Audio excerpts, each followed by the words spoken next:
SFI നേതാവായിരുന്ന Joby Andrews രക്തസാക്ഷി ദിനാചരണം പത്തനാപുരത്ത് സംഘടിപ്പിച്ചു. യൂണിവേഴ്സിറ്റി സമരത്തിൽ ജയിൽ മോചിതനായ ഗോപി കൃഷ്ണന് സമ്മേളനത്തിൽ സ്വീകരണവും നൽകി.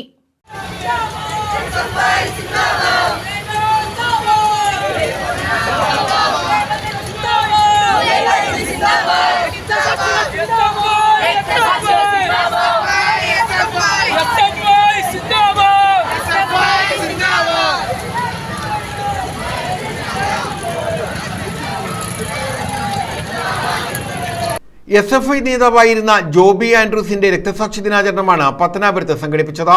മാർക്കറ്റ് ജംഗ്ഷനിൽ സംഘടിപ്പിച്ച അനുസ്മരണ സമ്മേളനം SFI സംസ്ഥാന പ്രസിഡന്റ് M ശിവപ്രസാദ് ഉദ്ഘാടനം ചെയ്തു. ജോബി ആൻഡ്രൂസിന്റെ ഓർമ്മകൾക്ക് 33 വർഷങ്ങൾ തികയുകയാണ്. 1992 SFIയുടെ ഒരു ജാഥയെ വരവേൽക്കാൻ SFIക്കാരാകെയും ജാഥാ സ്വീകരണ കേന്ദ്രമായ സ്കൂൾ കേന്ദ്രീകരിച്ച് സംഘടനാ പ്രവർത്തനത്തിൽ ഏർപ്പെടുന്ന ഘട്ടത്തിലാണ് MSFന്റെയും മുസ്ലിം ലീഗിൻ്റെയും ഗുണ്ടകൾ ചേർന്ന് കല്ലെറിഞ്ഞ് സഖാവ് ജോബി ആൻഡ്രൂസിനെ കൊലപ്പെടുത്തുന്നു. കേരളത്തിൽ രാഷ്ട്രീയം പറയുന്നവരോട്, രാഷ്ട്രീയം സംസാരിക്കുന്നവരോട്, രാഷ്ട്രീയ സംവാദനങ്ങൾക്ക് തലമുരുക്കുന്നവരോട്, അങ്ങനെ ഈ കേരളത്തിൻ്റെ ക്യാമ്പസിനകത്ത് രാഷ്ട്രീയം പറയാൻ സന്നദ്ധരായി വരുന്ന വിദ്യാർത്ഥികളോട് കല്ലേറിലൂടെ പ്രതികാരം തീർക്കുന്ന സ്വഭാവം 92 ആരംഭിച്ചതാണ് കേരളത്തിൽ MSFും KSU. ആ കല്ലേർ അവരിപ്പോഴും നിർബാധം തുടരുകയാണ്.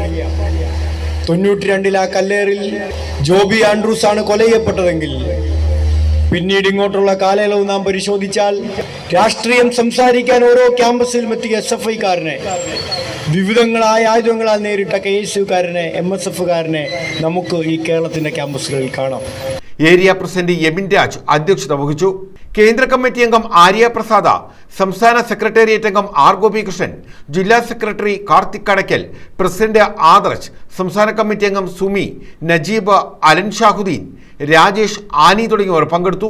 സർവകലാശാല സമരത്തിൽ ജയിൽ മോചിതനായ ഗോപികൃഷ്ണനെ CPM സംസ്ഥാന കമ്മിറ്റി അംഗം K Rajagopal, area secretary H Najeeb Muhammad, ജില്ലാ കമ്മിറ്റി അംഗങ്ങളായ N ജഗദീശൻ, B അജയകുമാർ എന്നിവർ സ്വീകരണം നൽകി.